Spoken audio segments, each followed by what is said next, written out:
नमस्कार दोस्तों, स्वागत है हमारे YouTube चैनल राजा गोगासी कोतार हसो ऑफ 1719 पर। इस अद्भुत सफर में भारत एक ऐसा देश जिसने सदियों तक गुलामी की जंजीरों में जकड़ा रहा, फिर भी अपने अदम्य साहस और आत्मविश्वास के बल पर स्वतंत्रता की ओर बढ़ा। यह कहानी है उन वीरों की जिन्होंने अपने प्राणों की आहुति देकर हमें आज़ादी दिलाई। यह है भारत के स्वतंत्रता आंदोलन की पूर्ण कथा। सन 1600 में जब ईस्ट इंडिया कंपनी ने भारत की धरती पर अपने कदम रखे, तब कोई नहीं जानता था कि यह मुल्क आने वाले 300 वर्षों तक विदेशी ताकतों की जंजीरों में जकड़ा रहेगा। छोटे छोटे युद्धों और समझौतों के जरिए कंपनी ने धीरे धीरे भारतीय राज्यों पर कब्जा जमा लिया। राजा महाराजाओं की शक्ति कमजोर पड़ती गई और जनता पर भारी करों का बोझ बढ़ता गया। भारत के लोग धीरे धीरे महसूस करने लगे कि उनके जीवन, उनके संसाधनों और उनकी स्वतंत्रता पर विदेशी शक्ति का नियंत्रण बढ़ता जा रहा है। यह वह समय था जब गुलामी की पहली झलक दिखाई थी और आज़ादी की पहली चाहत जन्म लेने लगी। यही वह दौर था जिसने भविष्य के वीरों और स्वतंत्रता सेनानियों के लिए राह तैयार की। आज हम उसी कहानी की शुरुआत करेंगे जब भारत ने अपनी आज़ादी की पहली लड़ाई की कल्पना की। सन 1857 का वर्ष भारतीय इतिहास में एक सुनहरे अध्याय की शुरुआत बनकर उभरा। यह था भारत का प्रथम स्वतंत्रता संग्राम, जिसे हम आज भी सिपाही विद्रोह के नाम से जानते हैं। कानपुर, लखनऊ, दिल्ली और मथुरा में सैनिकों ने अंग्रेजों के खिलाफ विद्रोह किया। आम सिपाहियों की जिजीविषा, उनकी हिम्मत और साहस ने पूरी दुनिया को चौंका दिया। इस विद्रोह के नायक थे मंगल पांडे, जिनकी वीरता आज भी हमारी प्रेरणा है। रानी लक्ष्मीबाई, जिनके अदम्य साहस ने दुश्मन को भयभीत किया, और तात्या टोपे, जिन्होंने युद्ध की कला में महारत हासिल की थी। हालांकि यह संघर्ष सीधे तौर पर सफल नहीं हो सका, लेकिन इसने भारत के हर नागरिक में आज़ादी की पहली चिंगारी जगा दी। यह विद्रोह यह साबित कर गया कि भारतीय अपने देश की स्वतंत्रता के लिए कभी भी झुकने वाले नहीं हैं। 1857 का संघर्ष केवल एक लड़ाई नहीं था, बल्कि यह भारतवासियों के दिल में आज़ादी की लौ जलाने वाला एक सशक्त संदेश था। 1857 के प्रथम स्वतंत्रता संग्राम के बाद भारतीय जनता ने समझ लिया था कि केवल हथियार उठाना ही काफी नहीं है। अब आवश्यकता थी नई सोच और संगठित प्रयासों की। इसी दौर में जन्मे आधुनिक विचारक और नेता जैसे राजा राम मोहन रॉय, वेदव्यास और आचार्य रामचंद्र शुक्ल ने समाज में जागरूकता फैलाना शुरू किया। उन्होंने शिक्षा, सामाजिक सुधार और समानता की बात उठाई। जनता धीरे धीरे यह समझने लगी कि स्वतंत्रता केवल राजनीतिक नहीं, बल्कि सामाजिक और सांस्कृतिक भी होनी चाहिए। प्रेस, लेखन और सार्वजनिक सभाओं ने लोगों के भीतर आज़ादी की भावना को मजबूत किया। यह वह समय था जब भारत में नए विचारों की बाढ़ आ गई। शिक्षा, समानता और न्याय के विचार, और इन विचारों ने आने वाले स्वतंत्रता संग्राम को दिशा और ऊर्जा दी। इस दौर में भारतीय समाज की नींव तैयार हुई, जिसने भविष्य में स्वतंत्रता सेनानियों को मजबूती और साहस प्रदान किया।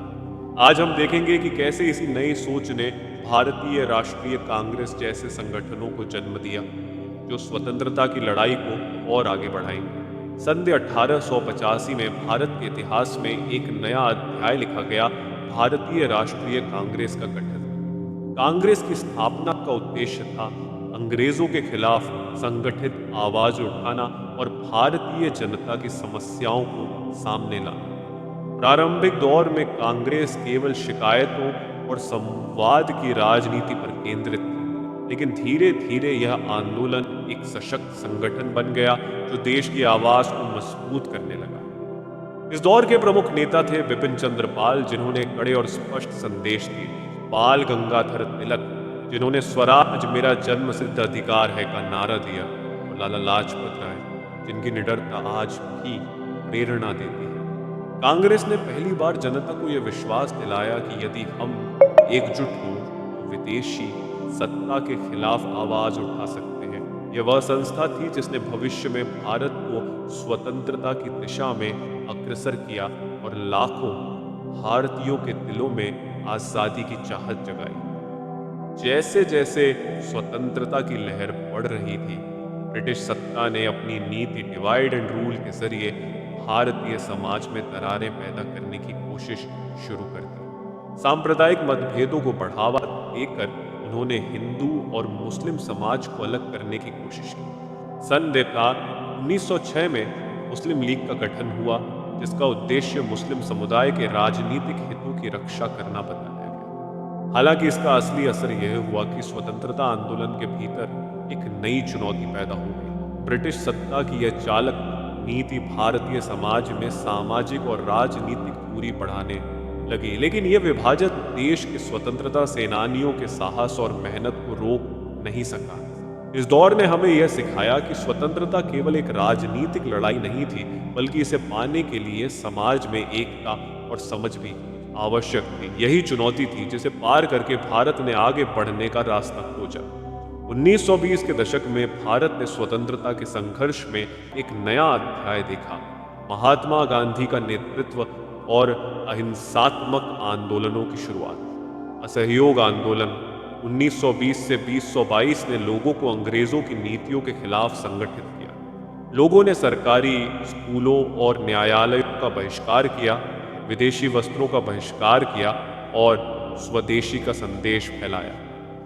इसके बाद आया सविनय अवज्ञा आंदोलन 1930 से 1934, जिसमें नमक सत्याग्रह ने पूरी दुनिया का ध्यान भारत की आज़ादी की ओर खींचा।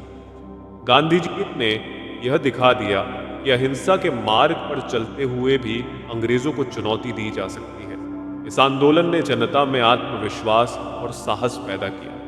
ग्रामीण और शहर सभी वर्ग के लोग इसमें शामिल हुए। भारत ने पहली बार यह महसूस किया कि एकजुट होकर अहिंसात्मक संघर्ष भी अंग्रेजों को हिला सकता है। असहयोग और सविनय अवज्ञा आंदोलन ने देश को एकजुट किया और स्वतंत्रता की दिशा में मजबूत कदम बढ़ाए। जहां गांधी अहिंसा के मार्ग पर चल रहे थे, वहीं देश की युवा पीढ़ी ने क्रांतिकारी संघर्ष को भी आगे बढ़ाया। भगत सिंह, राजगुरु और सुखदेव जैसे वीरों ने अपने जीवन को खतरे में डालकर अंग्रेजों को चुनौती दी। लाहौर और फतेहगढ़ में उनके साहसिक कदमों ने पूरी दुनिया का ध्यान भारत की आज़ादी की ओर खींचा। उनके बलिदान ने यह संदेश दिया कि स्वतंत्रता केवल इंतजार से नहीं मिलती, बल्कि इसके लिए साहस और आत्मसमर्पण भी जरूरी है। देश की युवा पीढ़ी ने यह साबित कर दिया कि वे अपने प्राणों की आहुति देने के लिए तैयार हैं। ये शहीद केवल भारत के ही नहीं, बल्कि पूरे विश्व के स्वतंत्रता प्रेमियों के लिए प्रेरणा बने। क्रांतिकारी आंदोलन ने स्वतंत्रता संग्राम को नई ऊर्जा और जोश दिया।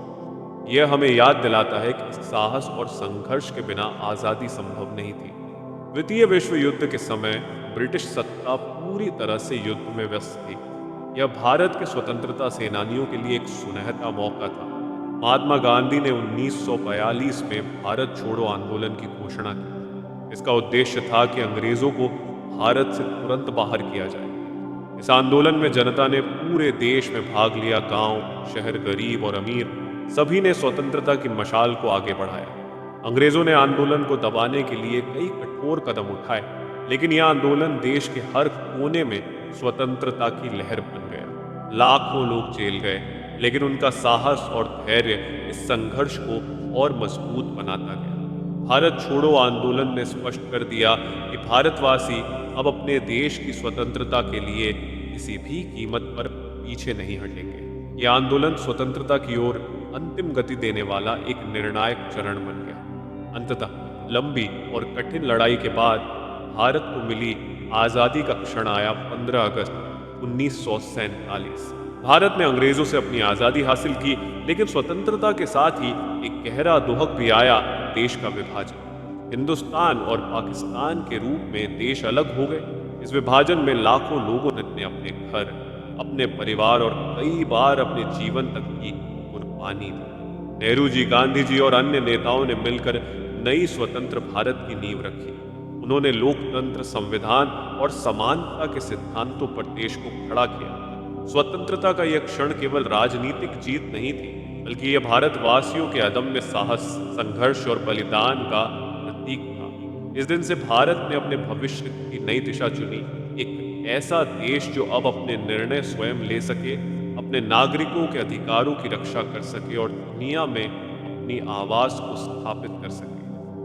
आज हम भारत की आज़ादी का जश्न मनाते हैं, लेकिन हमें यह भी याद रखना चाहिए कि यह आज़ादी शहीदों और स्वतंत्रता सेनानियों के बलिदानों का परिणाम है। यह हमें प्रेरित करती है कि हम उनके सपनों को साकार करें और अपने देश को और महान बनाएं। स्वतंत्रता संग्राम का अंत केवल एक राजनीतिक जीत नहीं था, बल्कि यह एक नए भारत के निर्माण की शुरुआत भी थी। स्वतंत्र भारत ने लोकतंत्र, संविधान और समानता के मूल्यों को अपनाया ताकि हर नागरिक को सम्मान और अधिकार मिल सके। स्वतंत्रता आंदोलन ने हमें यह सिखाया कि एकता, साहस और संघर्ष से कोई भी कठिनाई पार की जा सकती है। यह केवल हमारे इतिहास का हिस्सा नहीं है, बल्कि यह आने वाली पीढ़ियों के लिए प्रेरणा और मार्गदर्शन भी है। आज का भारत उन वीरों के सपनों का परिणाम है जिन्होंने अपने प्राणों की आहुति देकर हमें आज़ादी दी। हमें उनकी कुर्बानी को याद रखना है, उनकी शिक्षा को समझना है और अपने देश को और महान बनाने के लिए हमेशा प्रयासरत रहना है। स्वतंत्रता आंदोलन की यह विरासत हमें यह याद दिलाती है कि आज़ादी केवल एक अधिकार नहीं है, बल्कि यह हमारी जिम्मेदारी भी है। आइए हम अपने देश को उनके सपनों के अनुरूप उज्जवल और प्रगतिशील बनाएं। जय हिंद, जय भारत। आशा है आपको यह रहस्यमयी यात्रा पसंद आई होगी। अगर हाँ, तो जी वीडियो को लाइक और शेयर करें और हमारे चैनल को सब्सक्राइब करना न भूलें। फिर मिलेंगे एक और नई और रहस्यमयी कहानी के साथ। राजा गोगा सिकोत्तरमा।